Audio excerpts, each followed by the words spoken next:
Nashukuru. Unapenda kuambia nini uongozi wa Simba? Niwaambie nini viongozi wangu? Hawana shida.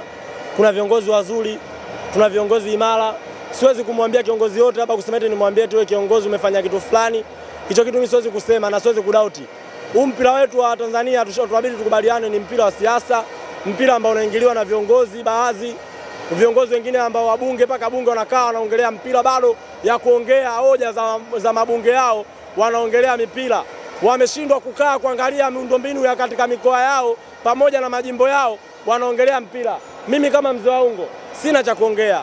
Nikiongea naweza nikaonekana labda naweza nikaongea tofauti na mpira, lakini tunahitaji kujifunza katika mpira wetu wa Tanzania. Mpira hauendani na masuala ya siasa. Mpira huwezi kuingiza masuala ya siasa. Mbunge kazi yako ni kuongea na kutoa hoja za wananchi. Wewe mbunge wa jimbo fulani unakuja unaongelea mpira wapi na wapi? Why? Kuna mbunge mmoja ambaye mimi naweza nikasema ni ushamba. Yule ni mshamba, yani ni mbunge ni mshamba, Msukuma. Namtaja kwa sababu ninapomtaja ili ajue message imfikie. Wewe unakaa bungeni unaongelea mpira. Masuala ya mpira yanaishia kwenye nini?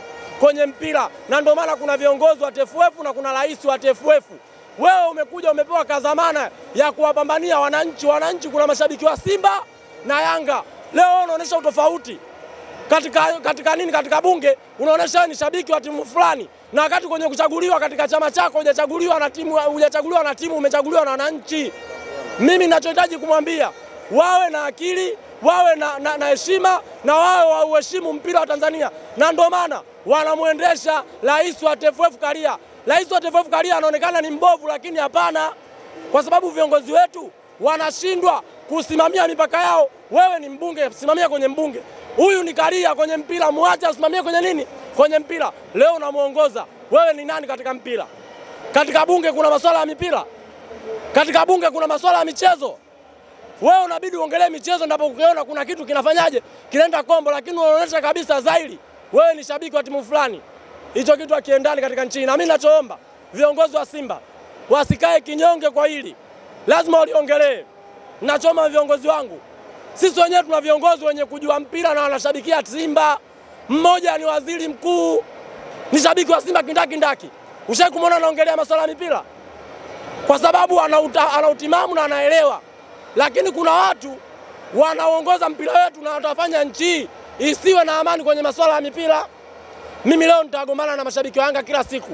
Umeelewa? Leo tumecheza mpira, tumeona mpira ulivyochezwa, umeelewa? Lakini timu ya Yanga washaekewa. Na nakwambia sio mwaka huu tu. Miaka yote Yanga atashinda, ataifunga Simba, kwa kuwa Yanga ni timu ya nchi. Simba ni timu ambayo ya watu wanyonge, watoto yatima, na ndio maana sisi tutoka nje tunafanya vizuri kuliko wapi? Kuliko ndani. Manake Simba anafanya vizuri kimataifa. Kule hakuna mtu mwenye timu yake. Umeelewa? Lakini hapa kuna watu wenye timu zao. Mimi sitaki kuongea sana sababu naona kwenye kichwa changu kuna mambo mengi.